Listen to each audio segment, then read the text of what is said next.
ద్వితీయోపదేశ కాండము 7వ అధ్యాయము 15వ వచనం.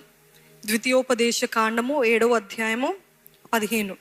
యెహోవా నీ యొద్ద నుండి సర్వ రోగములను తొలగించి నీ వెరిగి ఉన్న ఐగుప్తులోని కఠినమైన క్షయవ్యాధులనన్నిటినీ నీకు దూరపరిచి నిన్ను ద్వేషించు వారి అందరి మీదికే వాటిని పంపించును.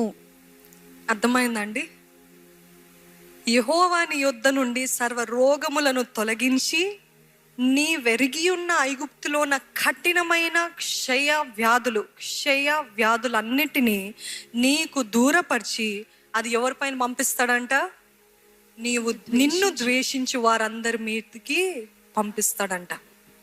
అట్లా నీ దేవా ఆ వ్యక్తి పైన పంపి అయ్యా, ఈ వ్యక్తి పైన పంపి అయ్యా, మా అత్తయ్య నన్ను చాలా బాధపడుతుంది అయ్యా, ఆ వ్యాధి మా అత్తయ్య పైన అయ్యా అన్నారనుకోండి, ఆ వ్యాధి మీ దగ్గర నుండి ఎప్పటికీ పోదు. మీరు చేసే పని మీరు చేయండి, దేవుడు చేసే పని దేవుడు చేస్తాడు. ఎప్పుడైతే మీరు ట్విస్ట్ అయ్యి దేవా ఈ అపాయం వారి మీద వచ్చునుగాక, ఈ వ్యాధి వారిపైన వచ్చునుగాక, ఈ రోగము వారికి వచ్చునుగాక అని ప్రకటిస్తారో దేవుడు మనసు మారిపోద్ది. అప్పటి వరకు మీ పక్షాన ఉంటాడు, అప్పటి వరకు మీ పక్షాన పోరాడాలని ప్రయత్నిస్తున్నాడు. సమయం చూసి పోరాడదాం అన్నప్పుడు మీరు కరెక్ట్ టైంలో ఏమంటున్నారు? వర్డ్స్ ట్విస్ట్ అయ్యి దేవా వీరందరికీ మరణము దయచేయ, వీరు నన్ను బాధపడుతున్న వీరి ఉద్యోగం విడిచిపోవునుగాక యేసు నామంలో అని అంటున్నారు. అని అంటే ఏమవుతుందండి? అట్లాంటి వారికి దేవుడు ప్రమోషన్ ఇచ్చి ఇదిగో నేను దేవుడిని అని చూపిస్తాడు.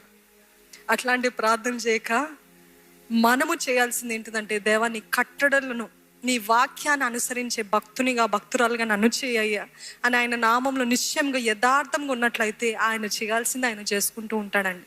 ఈ వాక్యం నిశ్చయంగా వారిపైన నెరవేర్చబడాలి అనకండి. దేవుడు చూసుకుంటాడు.